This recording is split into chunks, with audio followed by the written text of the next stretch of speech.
Tous et à toutes, bienvenue à cette téléconférence de préparation de notre prochaine Assemblée Générale annuelle. L'Assemblée Générale qui aura lieu, vous le savez je pense, le 12 septembre prochain à 18 heures dans nos locaux de Jacou. Évidemment, tous les actionnaires sont invités à participer. Alors la réunion d'aujourd'hui, elle a notamment pour objectif de répondre aux questions que vous pouvez vous poser si vous ne pouvez pas venir jeudi prochain et si vous souhaitez voter par correspondance avant la réunion. Je vous rappelle que pour cela, vous pouvez le faire par Internet ou par courrier jusqu'au 11 septembre, donc la veille de l'Assemblée Générale, mercredi 11 septembre, 15 heures. N'oubliez pas ce moment. Si vous avez le moindre problème ou la moindre question pour voter, vous nous envoyez un email à l'adresse suivante, legal@medancel.com. Legal, L-E-G-A-L. Alors, je ne suis pas tout seul, évidemment. Je suis aujourd'hui avec Philippe Guy, le président du conseil de surveillance de Medancel. Bonjour Philippe, alors tu n'es pas en plateau. Également avec nous Virginie. Bonjour Virginie. Alors Virginie qui est membre du conseil de surveillance de la société et présidente du comité des rémunérations. Et alors plus près de moi sur le plateau, Christophe Douat, président du directeur de la société. Bonsoir Christophe. Bonsoir David, bonsoir à tous. Julie Halimi, notre directrice juridique. Bonsoir David, bonsoir à tous. Stéphane Postic, notre directeur financier. Bonsoir à tous. Vous pouvez, comme d'habitude, envoyer vos questions en utilisant le module de chat à la droite de votre écran. N'hésitez pas à le faire. D'ailleurs, je vois qu'on a déjà beaucoup de questions qui sont arrivées. Donc, on va faire une petite présentation. On va revenir sur l'année passée. On va revenir également sur les résolutions qu'on propose au vote à l'Assemblée Générale. Et puis après, on répondra à toutes vos questions. On a 1 heure à peu près pour pouvoir traiter toutes ces questions. Sans plus tarder, je vais donner la parole à Philippe Guy, qui a succédé à la présidence de notre conseil de surveillance en mars dernier. Philippe, une introduction assez simple. Certains actionnaires ne te connaissent peut-être pas. Est-ce que tu peux te présenter? C'est l'occasion. Tout à fait, merci David. Écoutez, je suis ravi de vous faire votre connaissance à tous. Je vais me présenter effectivement rapidement, même si ça fait plus de 10 ans que je suis dans la société en tant que membre du conseil de surveillance. Et d'abord vous dire que je suis ravi de succéder à Anne Guyenne, qui bien sûr sans qui nous ne serions tous, aucun d'entre nous là, et certainement pas la société dans l'état dans lequel elle est, puisqu'il a contribué à recruter beaucoup d'entre nous, à asseoir la technologie de Medancel, la plupart des partenariats qui ont été en cours, ainsi que le business model de la société. Donc c'est vraiment grâce à lui qu'on est tous là. À titre personnel, peut-être une mention tout à fait personnelle pour que vous me connaissiez à titre en tant que Philippe Guy. Je suis donc français, d'origine française, du sud de la France, marié à une Finlandaise depuis 34 ans, avec 4 filles qui vivent aux 4 coins du monde, qui représentent d'ailleurs le pendant de ma propre expérience personnelle et professionnelle. Je vais en revenir dessus. À titre professionnel, cette fois-ci, j'ai passé à peu près 35 ans dans le conseil en stratégie au sein d'une entreprise qui s'appelle Boston Consulting Group, qui est un des leaders mondiaux dans ce domaine-là. Et quand on dit conseil en stratégie, en fait, on recouvre un champ très vaste, puisqu'on recouvre effectivement un champ de stratégie, notamment avec un travail auprès des COMEX ou des boards de grandes entreprises, de très grandes entreprises de nature mondiale. Beaucoup d'acquisitions, beaucoup d'intégration après des acquisitions, mais on travaille aussi au niveau opérationnel. Et le tout d'ailleurs dans la santé où j'ai passé ma vie, puisque sur les 35 ans que j'ai passé au BCG, 34 ans, j'ai dû passer 32 ans et demi dans la santé après avoir fait mes armes dans d'autres industries. Secteur dans lequel d'ailleurs que j'ai dirigé au niveau mondial du BCG pendant 9 ans avant de rejoindre le comité exécutif de la firme au niveau mondial. Donc, je disais conseil en stratégie, effectivement, beaucoup de stratégies pour des COMEX, mais aussi beaucoup d'opérationnels. J'ai travaillé énormément dans la recherche et développement, sur de l'efficacité opérationnelle, sur des stratégies de recherche, sur des partenariats, sur beaucoup de choses, beaucoup dans le commercial également, avec au niveau européen, au niveau japonais, aux États-Unis où j'ai passé les 5 dernières années de ma vie professionnelle au BCG, avec des stratégies de prix, des réorganisations commerciales, des stratégies de grands comptes, etc. Beaucoup de digital également sur les dernières années, ce qui est très pertinent dans l'interface entre les sociétés pharmaceutiques notamment et leurs clients, qu'ils soient prescripteurs, médecins ou patients en direct. Cette expérience au sein du BCG m'a permis également de travailler, de vivre vraiment et de travailler et de développer du business à l'international. J'ai commencé au BCG à Londres où j'ai passé plusieurs années, passé quelques années à Paris. J'ai passé 3 ans et demi au Japon où j'ai développé l'activité de conseil pharmaceutique au Japon. J'ai ensuite passé 5 ans en Suisse où j'ai travaillé beaucoup au niveau européen, notamment en Allemagne avec des Suisses, avec un certain nombre d'entreprises très connues mondialement, basées notamment à Bâle. Je suis revenu en Europe, j'ai fait beaucoup de choses au niveau européen. Et les dernières 5 années, j'étais à New York et à Miami où, comme je le disais précédemment, j'ai beaucoup travaillé dans le secteur commercial et le secteur digital. Donc ça, c'est mon activité de conseil en stratégie, mais comme vous le voyez, une partie importante a été opérationnelle et donc je ne suis pas un stratège qui vit sur un petit nuage, j'ai le sens du concret et j'ai beaucoup d'activités et beaucoup d'expérience dans le domaine très opérationnel et très concret. Au-delà de ça, j'ai une autre expérience en tant que membre du board, notamment en Asie, puisque j'ai passé beaucoup de temps en activité en Asie. Et je suis membre du conseil de surveillance d'une société qui s'appelle Moleac, qui est basée à Singapour, qui travaille notamment dans tout ce qui est recouvrement de la santé et de la mobilité après un AVC, avec un rayonnement notamment en Asie et au Moyen-Orient. Et ça fait une dizaine d'années que je suis à la fois investisseur et membre du conseil du board de cette société, qui est une société privée. Medincell, évidemment, ça fait plus de 10 ans que je suis au conseil de surveillance et donc effectivement j'ai accompagné la société sur toutes les grandes étapes, que ce soit la signature des premiers accords. Je pense que Christophe et Anne m'ont recruté à l'époque où la société est tellement différente de ce qu'elle est maintenant, que j'ai vu toute la croissance de la société, à la fois en termes de nombre de personnes, mais surtout en termes d'impact patient, ce que je vais revenir dessus. Et encore une fois, toutes les étapes, les accords avec Teva, l'IPO, les levées de fonds, puisque j'étais président du comité d'audit, l'accord avec AbbVie, etc. Et bien sûr, les accords avec la Gates Foundation et Unitaid. Dernière chose à dire sur un peu mon parcours et mes intérêts au sens plus large. Je m'intéresse depuis plusieurs années aux problématiques de climat. Je donne notamment du temps bénévolement à une fondation qui s'appelle la Fondation de la Mer, basée en France, avec laquelle j'essaie de donner une exposition beaucoup plus internationale que ce qu'ils font. Et cet intérêt, notamment pour la partie climat et environnement, fait que notamment j'étais enthousiaste quand Anne Nguyen m'a demandé de monter le comité ESG au niveau du conseil de surveillance, parce que je pense que c'est vraiment quelque chose qui est très important, à la fois pour nos investisseurs, pour nos employés, notre staff et nous-mêmes, mais aussi en termes d'impact, de ce qu'on peut avoir comme impact au niveau de la société.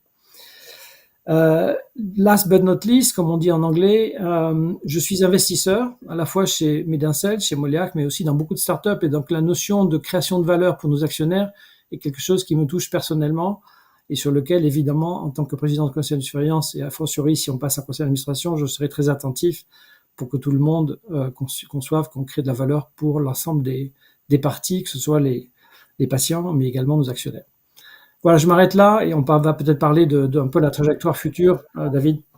Je propose effectivement, merci déjà Philippe, c'était très clair et je pense très intéressant pour tout le monde de faire connaissance. Maintenant, effectivement, si on parle de Medincell, tu es le président du conseil de surveillance, potentiellement le futur président du conseil d'administration. Donc, comment tu vois les choses? Quelle est ta vision pour la société? Ouais. Bah, je pense qu'il y a deux aspects. Il y a un peu des choses qui sont intangibles ou inchangées, qui ne vont pas bouger, je pense, dans le futur. Et après, il y a des choses qui peuvent être renforcées. Sur ce qui est intangible, c'est notre mission. C'est-à-dire que je pense que ce qui nous motive quand même au jour le jour, ce qui fait qu'on crée de la valeur sur un plan médical qui se traduit potentiellement en création de valeur financière, c'est l'impact qu'on a sur les patients. Si ce qu'on fait n'a pas d'impact sur les patients, on tourne en rond, mais on n'avance pas. C'est vraiment très important. Et Christophe nous a partagé plusieurs fois, et il le partagera probablement aujourd'hui, les feedbacks qu'on a de Teva sur le retour d'expérience des patients par rapport à Uzedy, par exemple. C'est ce qui nous motive. Si on a, encore une fois, c'est grâce à ça qu'on crée de la part de marché pour nos partenaires et qu'à terme, on crée de la valeur financière pour la société. Vraiment, l'impact patient est quelque chose de vraiment très, très important pour Medincell, ça ne va pas changer. La deuxième chose qui est une partie de la mission et notamment le changement des statuts qui ont été votés en 2019, c'est l'aspect accès aux médicaments partout dans le monde. Et quand on dit partout dans le monde, on veut dire partout, notamment dans les populations sous-servies. Donc, c'est pas uniquement les populations, je dirais, affluentes dans le monde occidental. Ça peut être le monde des pays en voie de développement, mais ça peut être aussi des couches de population qui sont sous-servies, notamment aux États-Unis ou dans d'autres environnements un peu sélectifs en termes de couverture de santé, où on a la possibilité d'avoir un impact. Deuxième élément qui ne va pas changer, c'est le partage de la valeur. Comme vous le savez, ça fait partie du cœur de l'essence de Medincell, c'est que nos employés soient des actionnaires de la société. Et encore une fois, c'est très, très important pour nous en termes fidélité, en termes de motivation, en termes simplement de vision sociale de ce qu'est Medincell et ce qu'est la société. Et troisièmement, je dirais, ou quatrièmement plutôt, c'est la partie indépendance et pérennité de la firme, qui doit d'abord reposer sur l'excellence technologique. Sans ça, pas de pérennité. Et évidemment, une ascension et une progression vers la profitabilité de l'entreprise. Je pense qu'à la fois Christophe et Stéphane Postic auront l'occasion de revenir dessus. Donc ça fait partie des intangibles, je dirais, qui sont vraiment très importants pour nous. Maintenant, si je parle de la trajectoire sur les années qui viennent, je crois qu'il y a des choses qui vont continuer. Il n'y a pas de rupture majeure, mais un élément très important, c'est d'accroître le nombre et la qualité des partenariats qu'on a dans le monde. L'exemple d'Abvin est une évidence totale par rapport à ce qu'on avait fait historiquement, et Christophe va revenir dessus. Mais quelque part, je crois que ça renforce simplement le fait que Medincell fait partie d'un réseau, est un élément constitutif d'un réseau, mais n'a pas d'ambition de déplacer les autres membres du réseau. On va pas remplacer demain matin le potentiel de commercialisation d'un Teva ou d'un Avi et même leur activité de développement clinique. Donc la notion de richesse de partenariat et le rôle qu'on peut jouer dedans est très important et va être encore développé. Le deuxième élément, c'est que Medincell n'est pas une entreprise française. C'est une entreprise globale et qui est de plus en plus globale. C'est déjà le cas aujourd'hui et ça sera encore plus le cas demain. En termes de partenariat, tous nos partenaires sont américains ou d'essence américaine.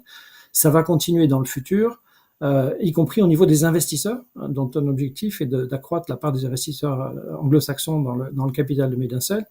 Et dans un deuxième temps, quand on aura réussi un peu cette étape-là, on se tournera vers l'Asie où il y a évidemment des investisseurs et des acteurs qui sont très importants dans le monde de la santé, sur lesquels on peut avoir des choses à créer conjointement et à apporter. Et la dernière chose sur laquelle on va mettre encore plus l'accent, c'est d'augmenter l'impact qu'on a sur le plan médical en commençant à travailler et à avoir encore une fois des partenariats au-delà du système nerveux central, notamment en ce qui est dans l'oncologie par exemple, ou dans l'endocrinologie ou l'obésité, qui sont des secteurs sur lesquels on a peu travaillé, on a peu de partenariats à ce stade, sur lesquels on va se développer. Ça voudra probablement dire la capacité à aller au-delà de ce que la technologie BIPO peut apporter, notamment en essayant de rechercher d'autres technologies complémentaires, ce qui est d'ailleurs très très cohérent, je dirais, avec la notion de pérennité de l'entreprise, qui est un des intangibles dont je parlais précédemment. Voilà un petit peu en termes de direction de la société. Merci Philippe. Dernière question. Cette année, il y a un élément majeur dans l'Assemblée générale, c'est l'évolution de la gouvernance. Est-ce que tu peux nous expliquer de quoi on parle, pourquoi maintenant et comment la société compte procéder? Je pense que cette année est un peu un point d'inflexion et Christophe va revenir dessus. Je pense que c'est une année vraiment un milestone important dans le développement de la société, à la fois en termes des partenariats, de la stratégie financière et de là où se trouve la société. C'est une opportunité de changer de gouvernance. Également, le fait que je prenne la présidence. Franchement, le changement de gouvernance, c'est quelque chose dont on a parlé avec Anh Nguyen pendant plusieurs années. Il était maintenant, et je le remercie pour ça, parce que c'est lui qui a vraiment poussé cette notion-là. On a regardé ça en détail avec le directoire, avec le conseil de surveillance. On est persuadé que c'est vraiment le bon moment pour le faire. Ça nous permettra d'avoir une gouvernance beaucoup plus intégrée, au lieu d'avoir deux actions très très différentes entre le conseil de surveillance qui, comme son nom l'indique, est de la surveillance a posteriori, et le directoire. Là, ce sera beaucoup plus intégré. Et c'est aussi un mode de gouvernance qui est beaucoup plus compris dans le monde, au-delà de la France, notamment dans les pays anglo-saxons et notamment aux États-Unis, ce qui nous permettra à la fois d'être plus cohérent et compréhensible vis-à-vis d'investisseurs américains, mais qui également, c'est un point important, nous permettra d'attirer de nouveaux membres du conseil de surveillance. Et sur ce point très particulier, vous l'avez vu, et je pense que Julie peut-être reviendra dessus dans les résolutions, on a prévu évidemment de renommer les membres du conseil de surveillance qui sont présents aujourd'hui au niveau du conseil d'administration si cette résolution 13 est votée, mais avec une sortie progressive de 2 membres sur 5 des membres du conseil de surveillance, de façon à ce qu'on ait la place pour aller recruter des membres de conseil d'administration, cette fois-ci potentiellement d'origine américaine, si on y arrive. Le processus est lancé, je rassure tout le monde ici, le processus est lancé. On est en train de définir les chasseurs de tête avec lesquels on va travailler, les profils ont été identifiés, et l'objectif, est bien sûr, est le renforcement des compétences du conseil de surveillance et du conseil d'administration après le 12, pour qu'on puisse accompagner la société. Voilà, j'ai pris beaucoup de temps, je m'arrête là. Pour conclure, je pense que vous pouvez compter sur moi pour mettre toute mon énergie passée, présente et future pour accompagner la société, travailler avec les autres membres du conseil d'administration, Christophe évidemment et les membres du directoire actuel et qui sont ensuite le COMEX de la société, et surtout accompagner la société dans ces années charnières qui viennent, charnières aussi au niveau de création de valeur pour les actionnaires, parce qu'on ne compte pas s'arrêter là, même si cette année a été particulièrement intéressante sur un plan de l'évolution du stock. Je m'arrête là, je passe la parole à Christophe qui va nous parler beaucoup plus concrètement de ce qui se passe en ce moment et ce qui s'est passé. Merci. Merci à vous. Merci Philippe. De toute manière, on va avoir l'occasion d'en reparler parce qu'on reçoit plein de questions. Je pense que les gens se posent des questions, veulent comprendre le process qui a commencé à en parler, qui est mis en place. Donc on va y revenir un peu plus tard dans la session de questions-réponses. Christophe, sans transition, je passe vers toi. Effectivement, on l'a dit plusieurs fois, ça a été une année extraordinaire. Je te laisse peut-être revenir un peu sur les événements passés. Oui, d'abord, extraordinaire parce qu'on a vu et on a obtenu l'approbation du ZEDI qui a mis un petit peu de temps à venir. Je vous rappelle qu'en 2022, Teva avait eu un revers avec la FDA. Et non seulement le produit a été approuvé, mais son lancement est un véritable succès. Les médecins, les patients plébiscitent ce produit. Début 2024, Teva a annoncé donc des prévisions financières pour les ventes du ZEDI sur 2024, sa première année commerciale, à 80 millions. Donc c'est un chiffre très significatif qui montre que UZEDY a un potentiel de blockbuster. Les blockbusters en pharma, c'est des produits qui font plus du milliard par an. Ensuite, je ne sais pas si vous l'avez remarqué, mais un des concurrents du ZEDY, donc dans les injectables long-acting de risperidone sous-cutané, donc a arrêté la commercialisation de son produit, donc sous la pression du ZEDY, qui est un produit nettement meilleur. Donc ça devrait en tout cas accélérer les ventes du ZEDY, qui devrait récupérer cette part de marché. Le produit s'appelle Perseris, c'est la société Indivior. Ensuite, on a vu l'accélération de la phase 3 d'olanzapine. Vous savez que l'olanzapine, c'est un produit absolument majeur pour la société, un produit qui suscite beaucoup d'intérêt chez les investisseurs globaux, notamment américains, les analystes, parce qu'il peut être considéré comme un produit first in class en pharma. Un produit first in class, c'est un produit qui peut atteindre le milliard, voire plus, et qui est vraiment le premier de sa catégorie. C'est un produit tellement important pour Teva que la direction de Teva a mis une pression énorme pour accélérer la phase 3 avec beaucoup de succès, puisqu'ils ont gagné 9 mois sur les délais. Et le critère principal, vous vous rappelez, ce fameux PDSS que le concurrent Eli Lilly avait eu. Ce PDSS est une surdose dans l'olanzapine au moment de l'injection. Et c'est vraiment le critère que cet essai clinique doit atteindre pour atteindre le potentiel global. Aujourd'hui, donc, la FDA a demandé à Teva qu'il fallait donc 3600 patients sans PDSS. Et début août, Teva était à 95%. Donc on n'y est pas tout à fait, mais presque. Et ça sera évidemment une nouvelle majeure. Teva a publié les résultats d'efficacité préliminaires donc début mai, et vous avez vu que ça a eu un impact énorme sur leur action, puisqu'ils ont pris 15% d'augmentation d'actions avec plus de 2 milliards de capitalisation boursière supplémentaire. Et notre produit, donc cette olanzapine long-acting, a été même mentionné dans le Wall Street Journal comme le produit qui allait ressusciter Teva. Donc c'est un produit extrêmement important qui pourrait atteindre donc une approbation fin 2025, début 2026. On a eu aussi des résultats sur la phase 3 de CWM qui étaient mitigés, mais dont une partie est tout à fait intéressante. Et notre partenaire, donc AIC, prépare la suite et prépare des discussions avec la FDA. 2023-2024, vous ne le saviez pas à l'époque, c'était aussi l'année où on préparait, on discutait âprement un accord majeur avec AbbVie, qui a été signé juste après la clôture, donc si je ne me trompe pas, le 6 avril. Un accord majeur avec 35 millions d'upfront, presque 1,9 milliard de milestones potentiels, donc avec 6 produits multipliés par 314 millions, plus des royalties. Donc un accord qui a démarré rapidement opérationnellement, puisqu'un produit était déjà en phase de formulation. Et vous l'avez vu hier dans le press release, dans le communiqué de presse qui a été communiqué, que ce premier produit avait passé la phase de formulation et rentrait maintenant en préclinique. Donc un événement extrêmement important dans la collaboration avec AbbVie.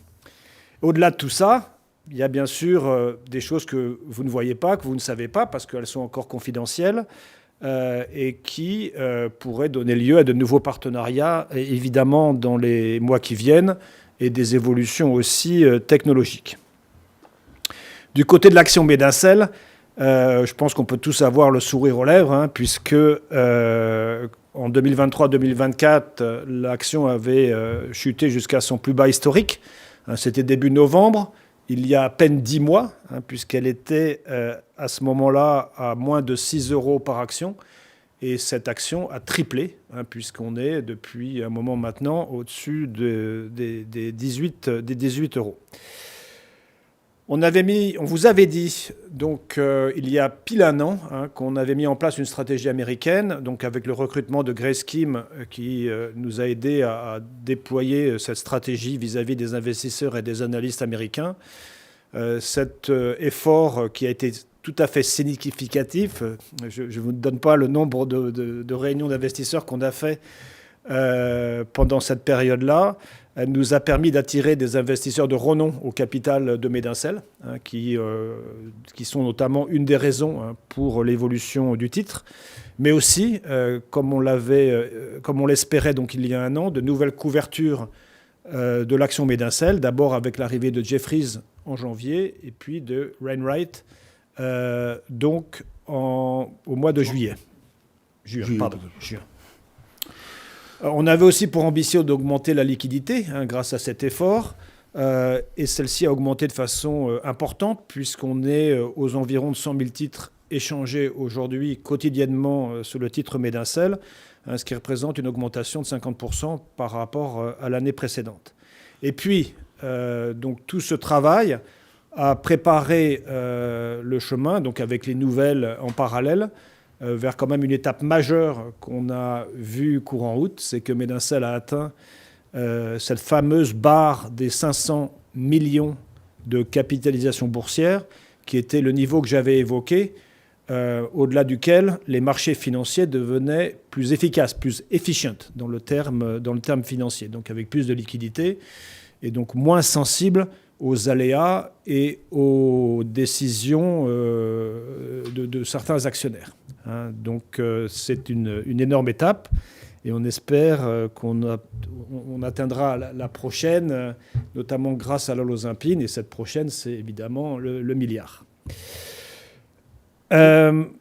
Si on se projette, donc quels sont les événements... Pardon. Je vais te couper, Christophe, parce que projetons-nous, mais j'ai vu que tu avais gardé ton téléphone à côté de toi, et tu as bien raison, parce que tu as parlé de Grace Kim, elle vient de t'envoyer un message que j'ai reçu également, et je pense que tu auras plaisir à le lire, et on pourra le partager avec toutes les personnes qui sont en direct avec nous. Tu as le message ? Ah oui.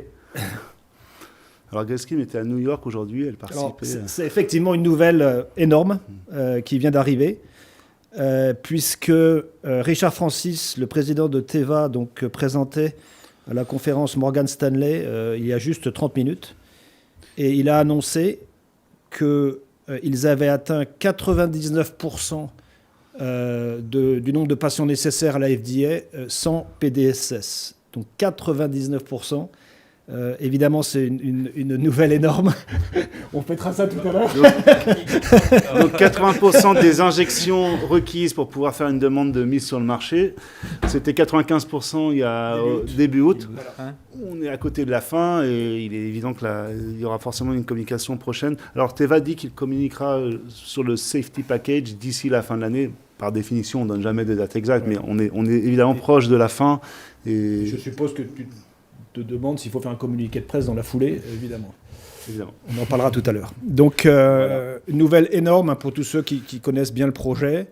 C'est vraiment le critère qu'il faut atteindre pour extraire le vrai potentiel de l'olanzapine, là où Eli Lilly avait échoué, un potentiel de plusieurs milliards. L'olanzapine, c'est le produit le plus utilisé aujourd'hui sur les patients schizophrènes aux États-Unis, avec 20% de part de marché. Et donc, il n'y a pas aujourd'hui d'injectable longue action digne de ce nom.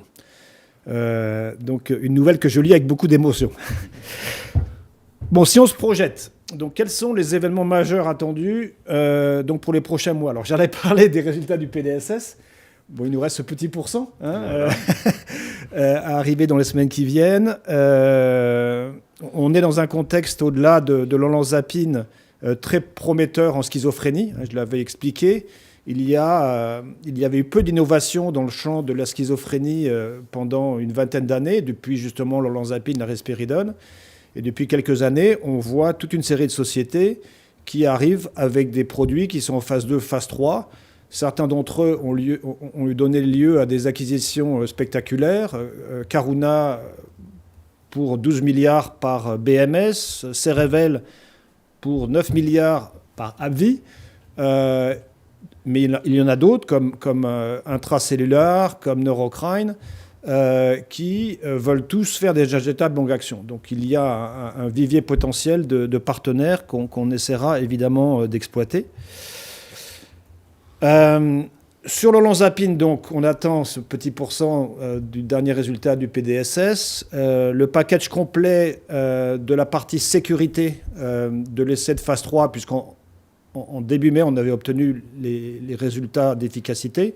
Et donc, les patients restent dans l'étude pour accumuler suffisamment de nombre d'injections, de nombre de patients pour la sécurité. Et ces résultats, d'ailleurs, je viens de voir que Richard Francis les annonce avant la fin de l'année, ce qui devrait vouloir dire que Teva déposera le dossier à la FDA potentiellement début 2025.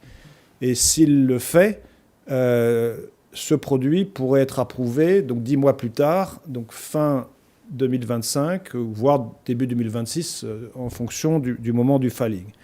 Donc, beaucoup d'étapes de création de valeur. En parallèle, Uzedy va continuer son bonhomme de chemin. Il est lancé. D'ailleurs, Richard Francis, je vois, en a parlé aussi, avec beaucoup de satisfaction sur son lancement. Et on suivra ces chiffres au fil des quarters. En ce qui nous concerne, plutôt tous les semestres, quand on publie nos comptes. Et là, ça donne évidemment lieu pour Medincell à des royalties, donc du vrai chiffre d'affaires commercial pérenne. Donc voilà les trois beaux axes. Nos équipes de R&D continuent de façon très active à travailler aux évolutions de la technologie, et notamment pour aller dans certains des champs d'indication que Philippe a mentionnés à l'instant, dans des champs de molécules hydrophiles, de gros peptides qu'on ne sait pas bien faire aujourd'hui. Alors, les gros peptides, c'est justement ces molécules sur l'obésité. Et puis, on continue à faire de la veille globale sur toutes les technologies dans notre champ pour voir si, dans le futur, on peut nouer des alliances ou incorporer des technologies intéressantes à celles de Medincell. Donc, beaucoup d'évolutions. En parallèle, on travaille énormément aussi sur notre amélioration, notre efficacité opérationnelle, avec des programmes dont on espère qu'ils nous aideront à réduire notre temps de développement de façon significative. Voilà, David. Merci beaucoup, Christophe. Je me tourne vers toi, Stéphane. Alors, on a déjà pris beaucoup de temps. On va essayer de faire vite parce qu'il y a plein de questions et on a quand même beaucoup de personnes qui nous ont rejoints pour nous poser des questions. D'accord. Mais Stéphane, quand même, un résumé rapide, parce que tout le monde ne les connaît pas, des résultats financiers de l'exercice, donc rapide, et puis peut-être un petit peu de couleur sur ce qui se passe cette année, vers quoi on se dirige. D'accord. Donc je vais essayer de faire vite. Effectivement, donc l'Assemblée générale va devoir statuer et approuver les comptes de l'exercice qui ont été clos le 31 mars 2024. Donc ces comptes, ils vous avaient été présentés en juin dernier. Ils font apparaître une réduction assez significative de notre perte nette qui est passée de 32 millions d'euros l'exercice précédent à 25 millions d'euros. Alors, quels sont les éléments marquants qui composent ce chiffre, cette perte? Alors, on a généré sur l'exercice 9 millions de produits d'exploitation. Et ce qui est extrêmement important, c'est la composition de ce chiffre d'affaires. Parce que pour 2/3, il est constitué d'éléments qui génèrent une marge à 100%, donc c'est assez exceptionnel. Mais effectivement, c'est tout le bénéfice de notre modèle qui s'appuie sur à la fois des milestones lorsqu'on franchit des étapes. Et l'année dernière, on avait donc encaissé 3,6 millions en provenance liée à la commercialisation du Zedi. On a également encaissé les tout premiers royalties du Zedi, on en a parlé, donc ils ont représenté 1,7 million d'euros sur l'exercice. On a également reçu 600 000 euros de la part de notre joint venture qui s'appelle CMB et qui est en charge de la production de nos copolymères. Donc ces 6 millions d'euros sur les 9 qu'on a générés nous amènent une marge équivalente de 6 millions d'euros. Face à ça, on a eu des dépenses qui ont été légèrement inférieures à ce qu'elles étaient l'année précédente, de 33 millions d'euros, donc en diminution de 13% par rapport à l'année dernière. Et la majorité de ces dépenses sont bien sûr des dépenses de R&D pour continuer à nourrir notre pipeline. Ce qui est important aussi, c'est notre position de cash qui est clé dans notre domaine d'activité parce qu'effectivement, tant qu'on n'a pas suffisamment de flux de royalties, on continue à brûler de l'argent. En anglais, on dit du cash burn. Donc, on avait au 31 mars 2024 une position de trésorerie qui était nettement plus confortable qu'à la fin de l'exercice précédent.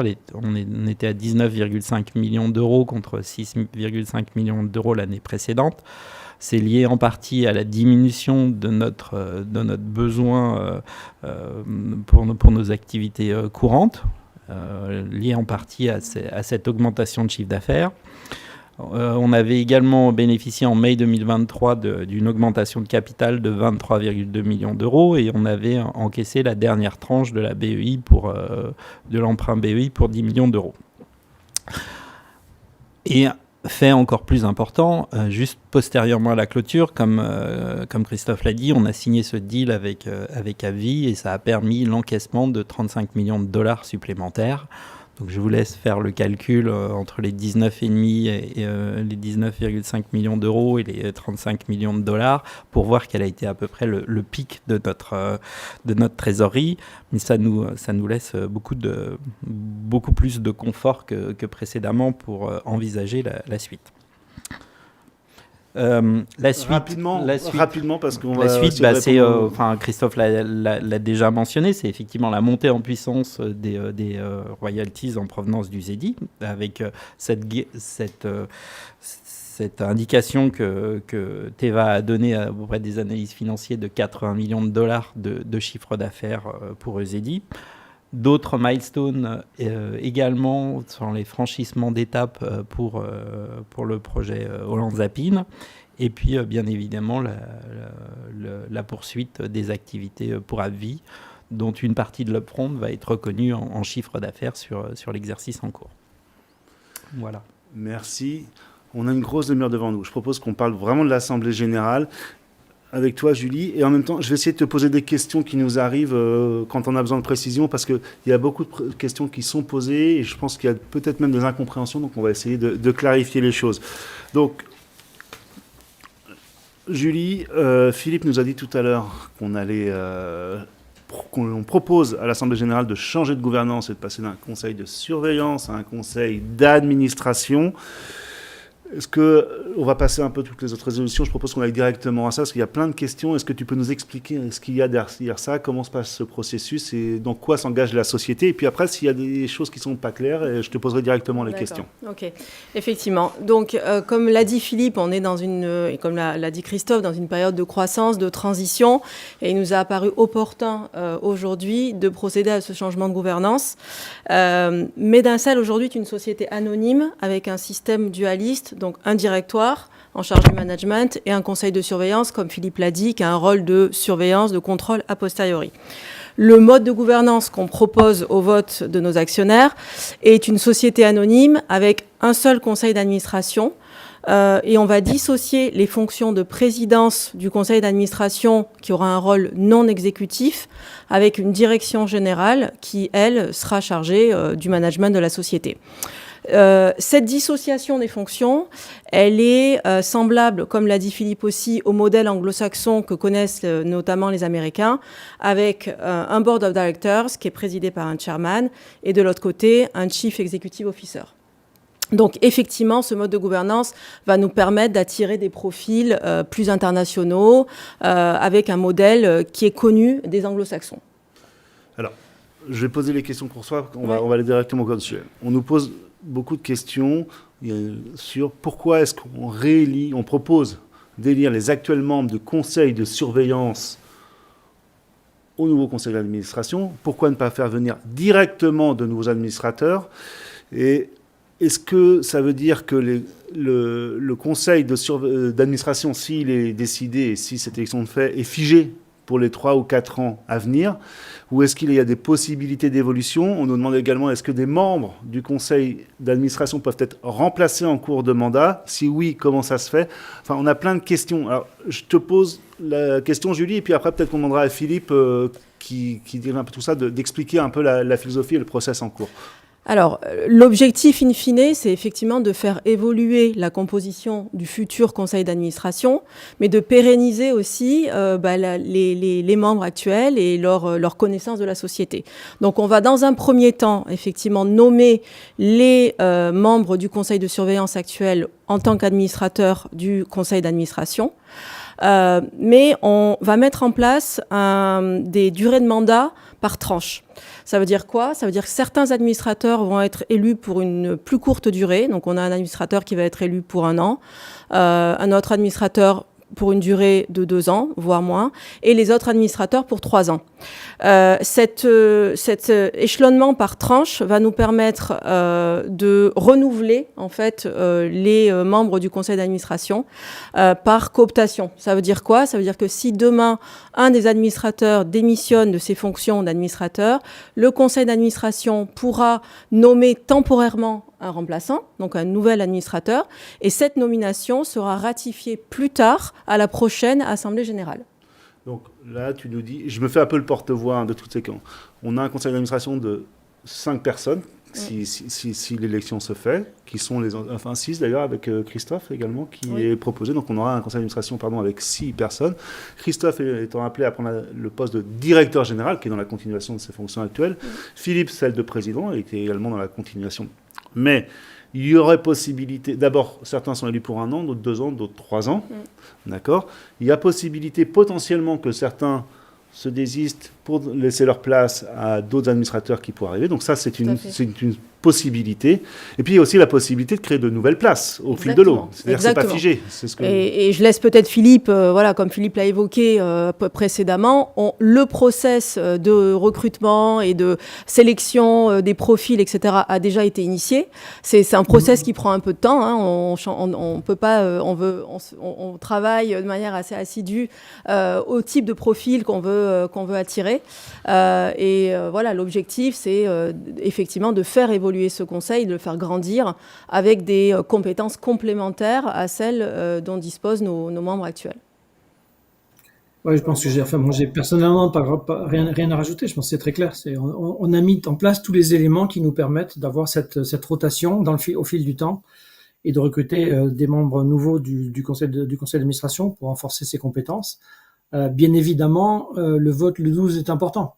C'est-à-dire que si on passe un conseil d'administration, ça nous permet d'avoir un dialogue avec des futurs recrutés qui dit vous entrez dans un conseil d'administration. Si c'est pas voté, on va revenir vers un conseil de surveillance. Donc, on est obligé quand même d'attendre les résultats. On a mis en place tous les process. On a déjà avancé sur la définition des profils. On est en train d'avancer sur le choix des cabinets de chasse, entre guillemets, des chasseurs de tête.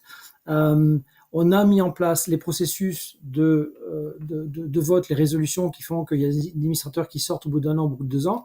Tout ça, ça permet la rotation. On est obligé quand même d'attendre la décision de l'Assemblée générale pour savoir, quand on parle avec des gens à l'extérieur, qu'est-ce qu'on leur dit en termes de mode de gouvernance dans lequel ils peuvent potentiellement entrer.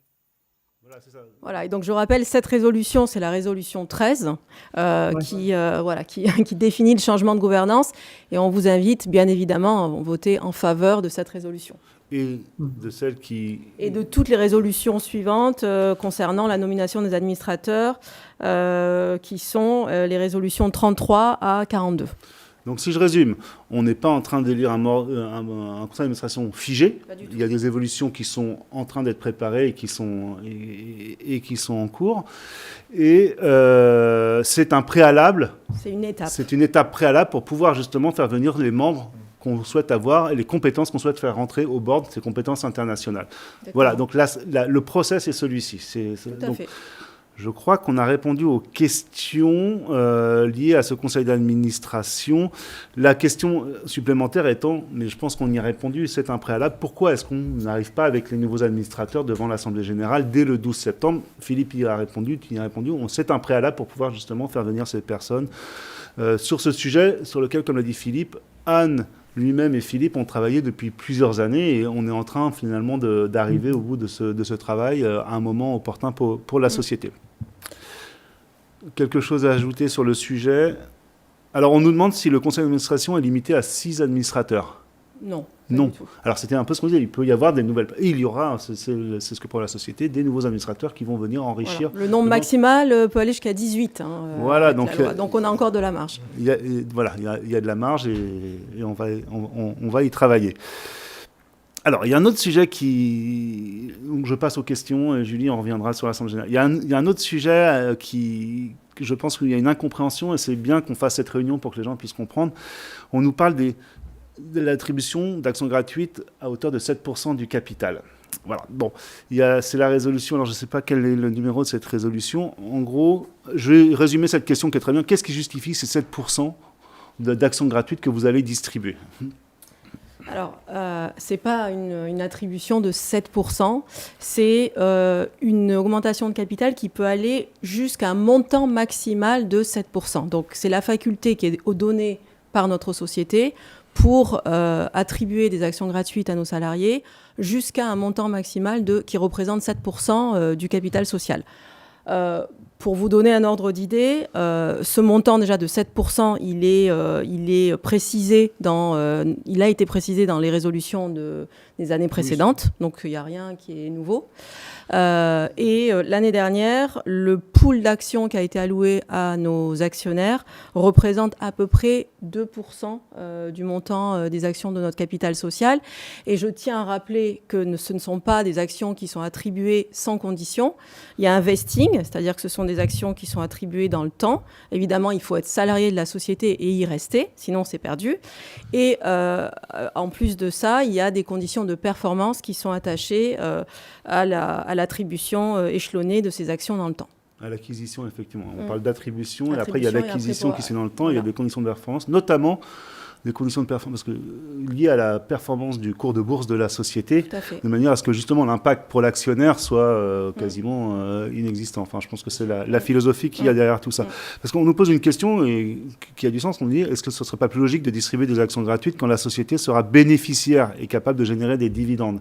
Ce qui va Alors, je ne sais pas qui veut répondre à cette question. Je pense que l'action gratuite, d'abord, fondamentalement, c'est dans la mission de Bénincel, du partage de la valeur et que tous nos employés deviennent actionnaires.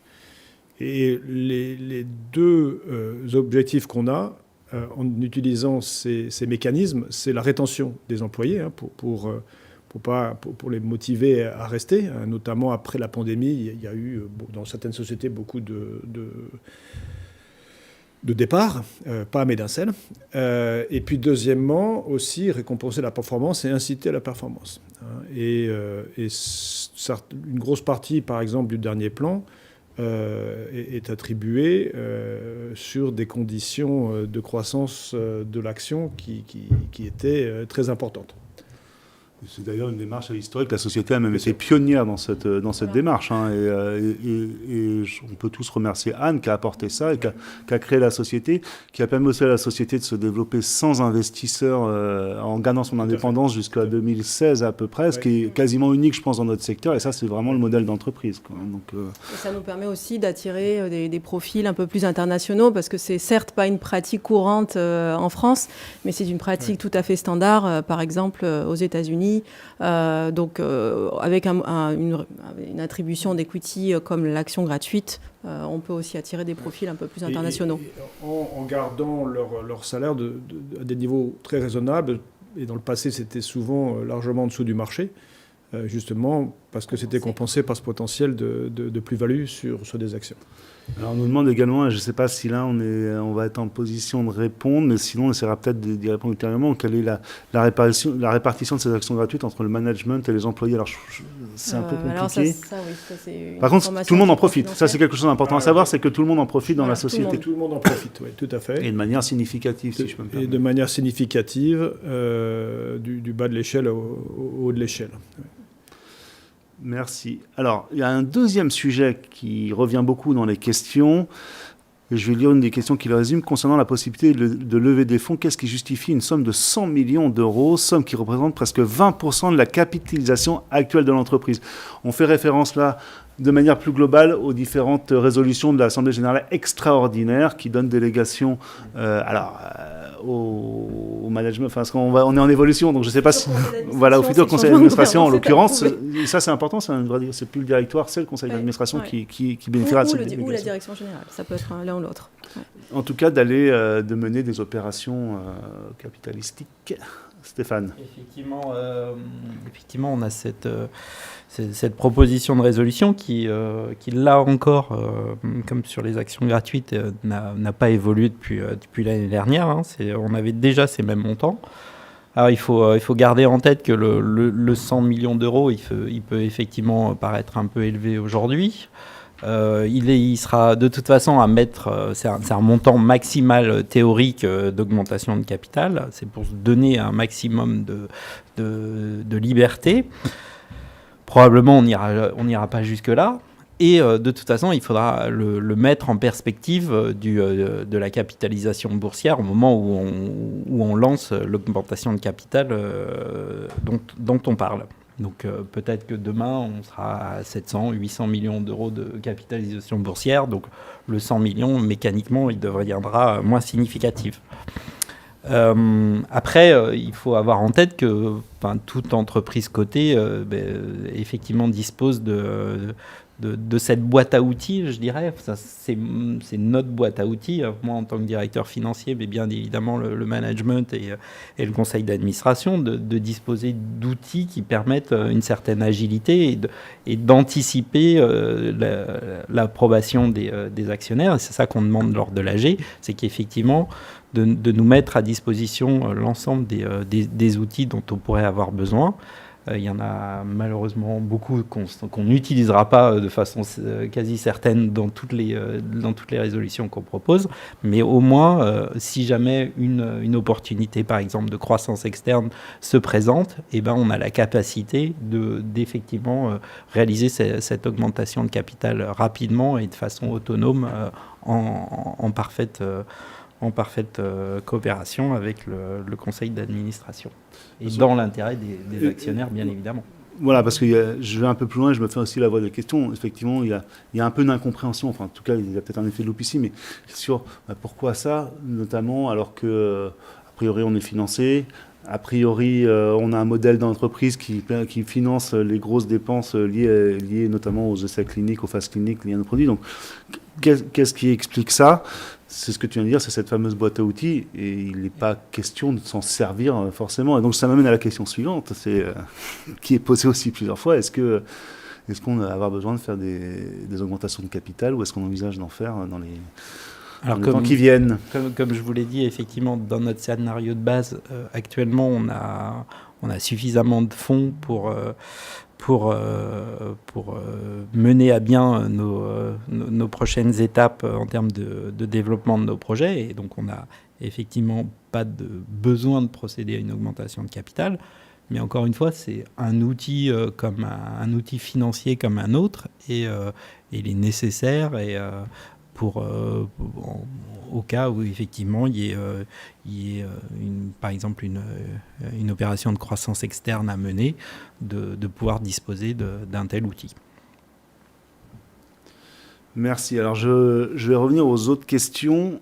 On nous pose des questions. Alors Christophe, je vais me tourner vers toi.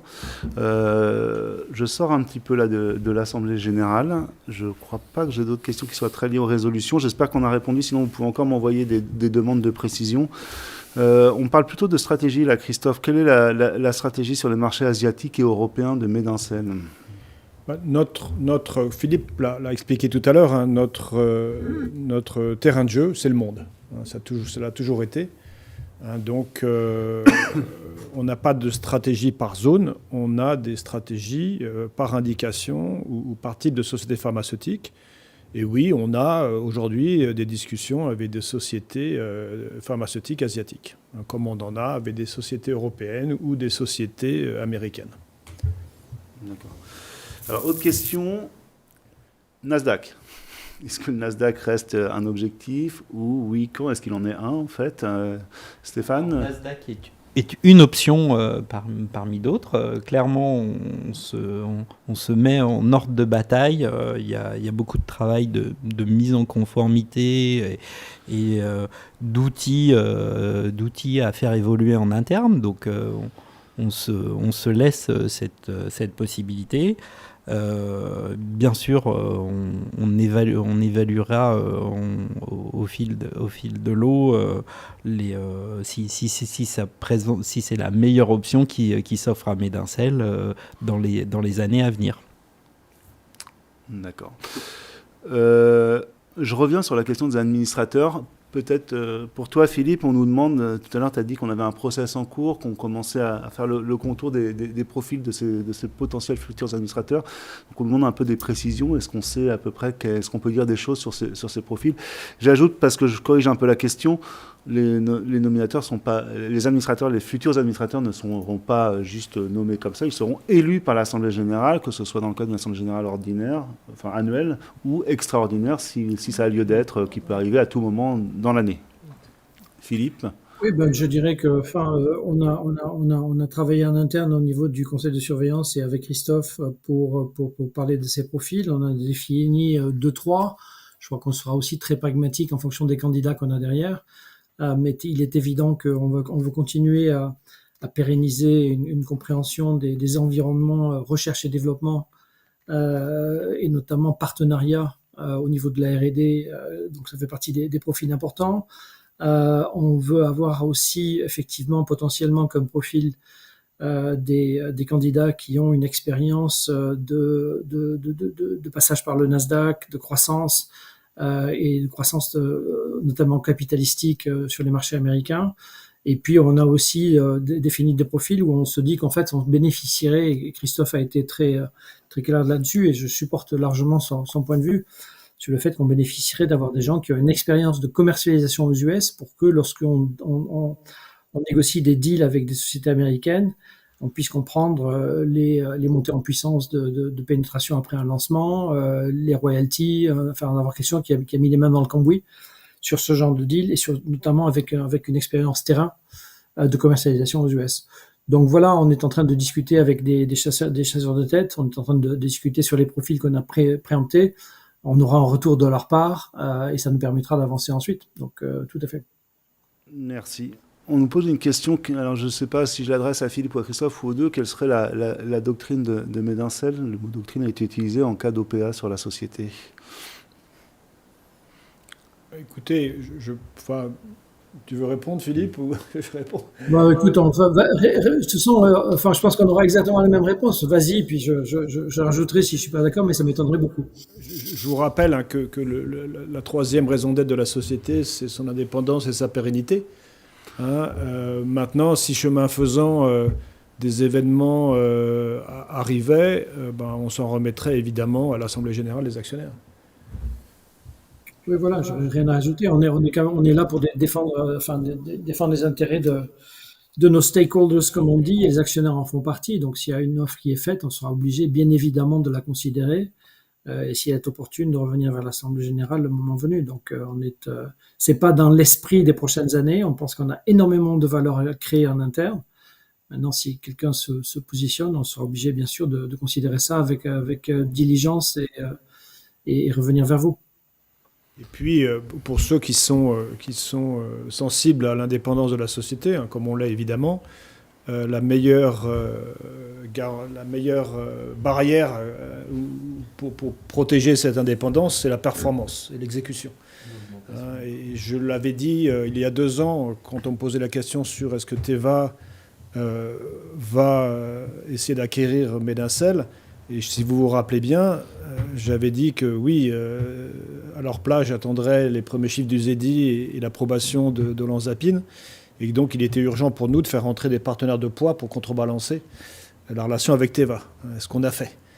Et donc, il faut qu'on continue à exécuter. Il y a une énorme pression à Medincell pour exécuter, faire entrer des nouveaux partenaires, aussi augmenter les probabilités de succès sur les programmes qu'on a. Et ça, c'est de toute façon notre objectif. Puis après, l'avenir dira de la suite. Et si on réussit, évidemment, à continuer à créer de la valeur. Alors, on nous demande également, je continue sur les questions, il y en a vraiment beaucoup, si on envisage un jour de distribuer des dividendes. Alors, pour pouvoir distribuer des dividendes, on va déjà devoir dégager un résultat net positif. On l'espère, ça. Et donc effectivement, on a parlé de cet objectif de profitabilité opérationnelle qu'on a fixé au plus tard pour l'exercice 2026-2027. Donc là, on aura déjà fait une bonne partie du parcours quand on sera profitable au niveau opérationnel. Après, il y a encore la partie résultat financier qui vient en déduction de ça. Et donc, le résultat net, ça sera peut-être pour une année après. Mais effectivement, il faut d'abord réussir à dégager du résultat pour pouvoir distribuer des dividendes, ce qui est bien sûr un objectif à moyen terme de la société. Il a toujours été. Oui. Et je vous rappelle qu'à la fois donc, les analystes de Jefferies et de Wainwright ont estimé les revenus potentiels de la société en 2030 à légèrement en dessous de 300 millions. Donc quand on enlève les 15% d'impôts sur les royalties et nos dépenses, ça laisse des montants de cash considérables qui serviront peut-être à développer des nouveaux produits. Mais il est évident qu'à ce moment-là, on souhaitera distribuer des dividendes, et moi le premier, puisque je suis actionnaire, et que d'un point de vue patrimonial, j'ai évidemment envie que Medincell distribue des dividendes. Et nous verrons évidemment si on peut le faire et quand on peut le faire, comme Stéphane vient de l'expliquer. Question. Alors, une ou deux petites dernières questions. Après, on a vraiment un hard stop à 19h parce que Christophe, toi, tu pars prendre un avion. Je pars aux US. D'accord. Moi, je veux juste finir sur l'AG. Pardon, juste, voilà, une résolution qui est là tous les ans. C'est une obligation légale d'avoir cette résolution. La résolution 29, qui est une délégation de compétences qui est donnée au futur conseil d'administration, si le changement de gouvernance est approuvé, pour mettre en place un plan d'épargne d'entreprise. Donc c'est une résolution qui est imposée par la loi. C'est un des mécanismes de partage de valeur, comme Christophe l'a expliqué. Le choix de Medincell, et on en a discuté précédemment, c'est d'attribuer des actions gratuites.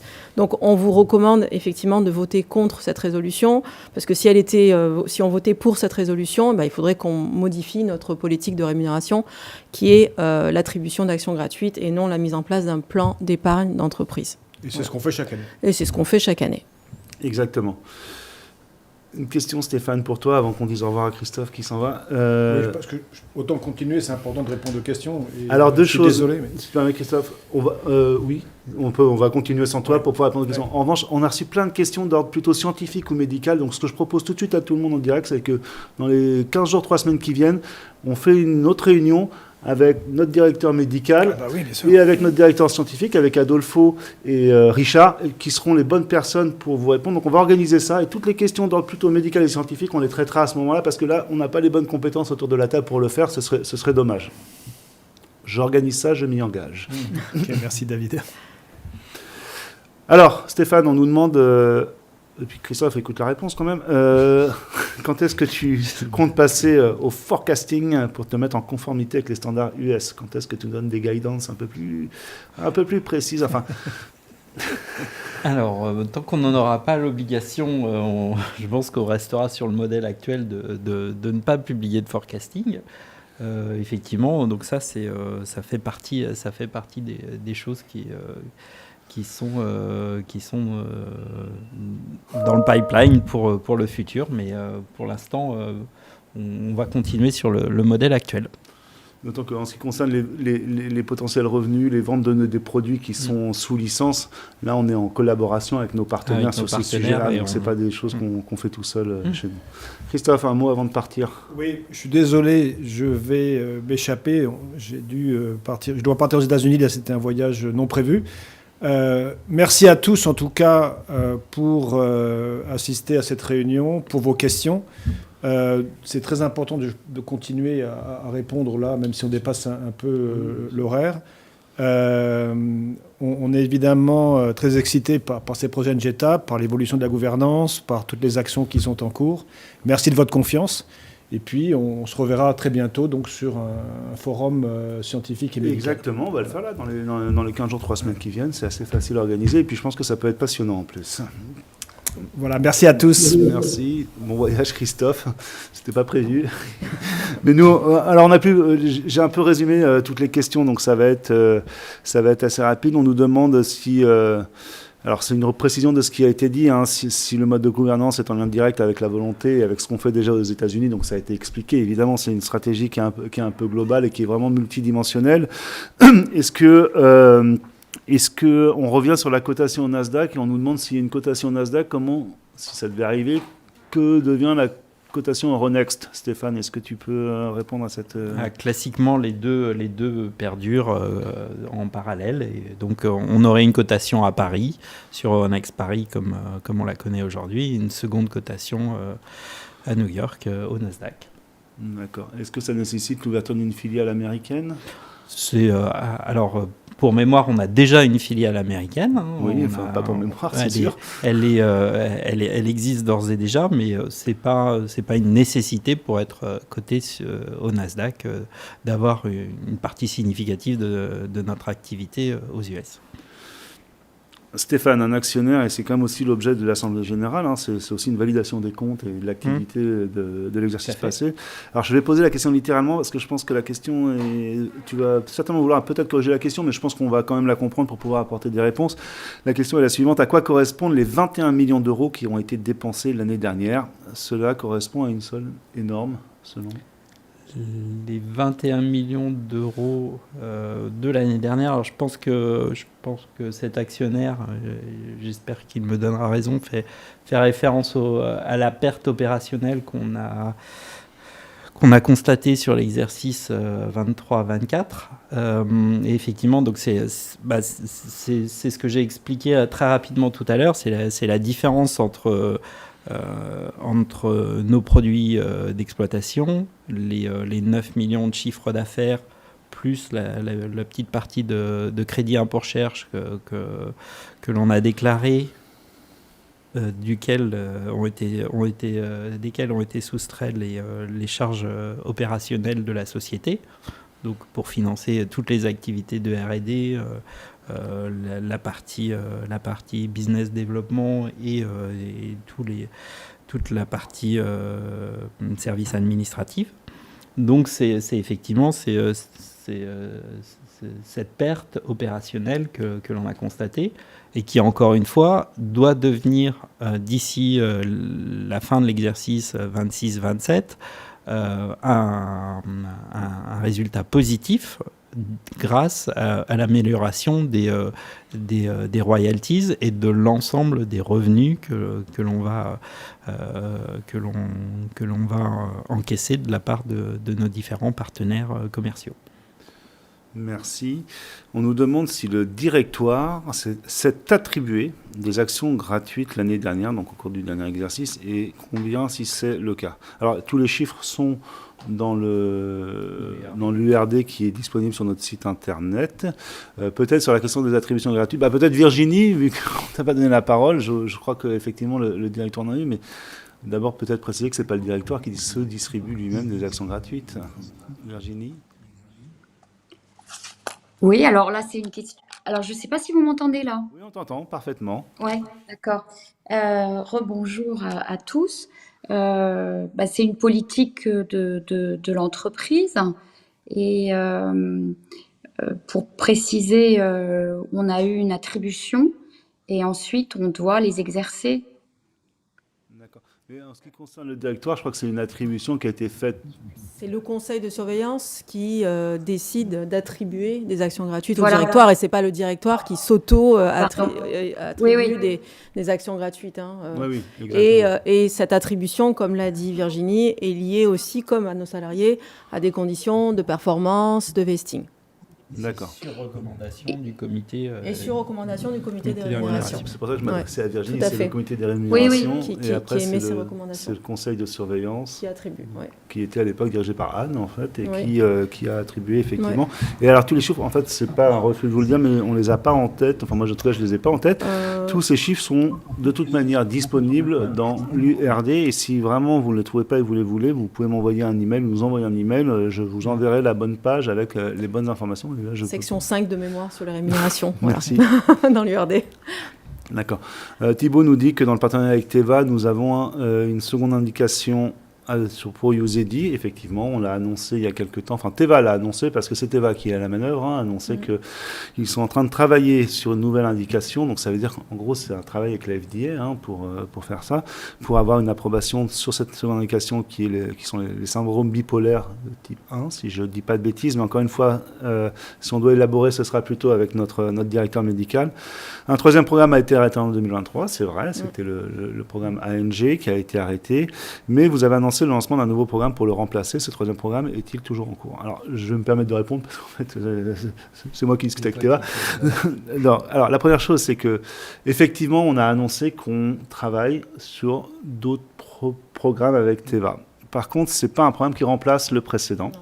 Si ce programme avance, et on espère qu'il avancera, bien entendu, il est aujourd'hui au niveau de ce qu'on appelle des preuves de faisabilité, ce qui est le cas pour tous les programmes qui rentrent chez nous, de toute manière. Si ce programme avance, ça donnera lieu à un nouveau contrat. Il ne sera pas fait dans le cadre du contrat qui avait été établi en 2013 par Medincell et Teva. Donc c'est important de comprendre. Donc ce sera autre chose, ce sera d'autres métriques financiers, ce ne sera pas un remplacement du programme existant. Voilà, j'espère que j'ai été clair. Je ne peux pas en dire plus, bien comme vous pouvez l'imaginer. Toute cette petite case en bas de notre portfolio est très confidentielle et elle l'est de plus en plus à mesure que le nombre de partenaires augmente. Voilà, je crois que je suis arrivé au bout des questions. Il me reste effectivement encore que des questions qui sont très, très médicales, très scientifiques. Donc, alors peut-être une question sur Abvil auquel on peut répondre. On nous demande si on va développer toutes les molécules d'Abvil en même temps ou de manière étagée. La réponse un peu dans la question, c'est de manière étagée. Là, il y a la première molécule qui avait été sélectionnée. Il y a une formulation qui a été établie. Sur la base de cette formulation, et on l'a annoncé hier, on est passé ce programme est passé au stade préclinique. Donc, c'est la préparation en fait des études cliniques qui doivent arriver après. Maintenant, les prochains enjeux, c'est de lancer les prochains programmes avec AbbVie, et il y en a encore potentiellement 5 à venir. Voilà, je descends mes questions rapidement pour voir s'il nous en manque.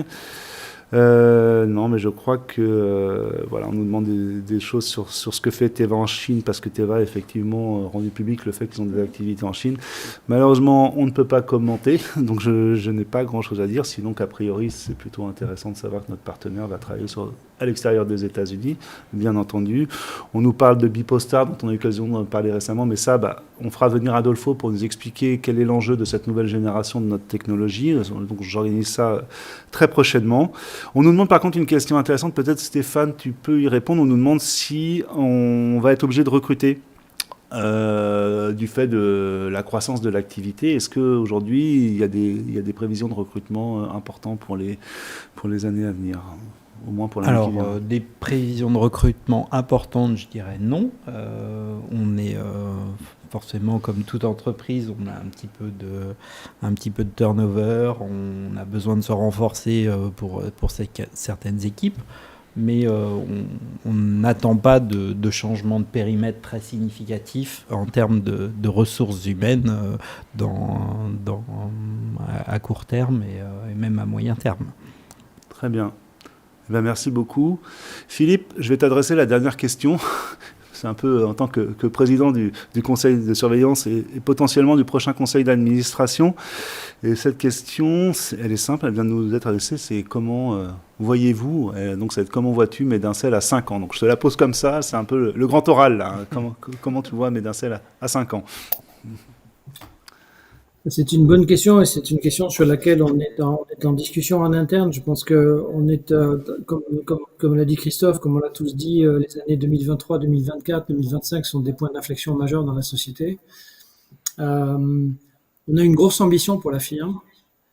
Moi, il faut faire très attention à ce qu'on dit parce que je pense que ça peut nous revenir évidemment à un moment ou à un autre. Mais je pense qu'à terme, envisager que Medincel puisse être une société avec une position de leader dans le monde du long-acting injectable me paraît une ambition qu'il va falloir qu'on concrétise, qu'on analyse. Mais on n'est pas là juste pour signer 2-3 partenariats et puis se satisfaire. La rentabilité, la profitabilité, c'est très bien, mais c'est un moyen, c'est pas une fin en soi. On a parlé potentiellement d'augmentation du scope, du champ technologique qu'on peut déployer pour pénétrer de nouveaux champs avec des besoins médicaux énormes, que ce soit en oncologie, que ce soit dans le diabète et autres. Et donc, je pense que à 5 ans, on couvrira beaucoup plus que le champ médical qu'on couvre aujourd'hui. On aura des technologies plus larges que celles dont on dispose aujourd'hui et on sera encore plus globaux qu'on ne l'est aujourd'hui. Merci. Merci beaucoup, Philippe. Merci à tous. Merci Virginie d'avoir été avec nous. Merci Stéphane, merci Julie. Donc Christophe est parti, mais je pense qu'il a écouté la fin avec attention. Comme je vous l'ai proposé, on va vous proposer donc un petit rendez-vous un peu plus médico-scientifique avec d'autres personnes autour de la table. Si c'est pas la semaine il faut 15 jours, 3 semaines pour organiser ça. Merci à tous d'avoir participé. Je vous rappelle juste que toutes les modalités de participation à l'Assemblée Générale sont disponibles sur notre site internet. Toute la documentation liée à l'Assemblée Générale est également disponible sur notre site internet. Et si vous avez la moindre question, vous nous envoyez un email à l'adresse legal@medincel.com, notamment si vous avez des problèmes pour voter, des problèmes pour avoir votre attestation pour pouvoir venir participer à l'Assemblée Générale. La moindre question, on est sur le pont, on a un peu notre petite task force, on reçoit déjà quelques messages, on accompagne nos actionnaires. Votre participation est pour nous importante. Merci beaucoup, merci pour toutes ces questions.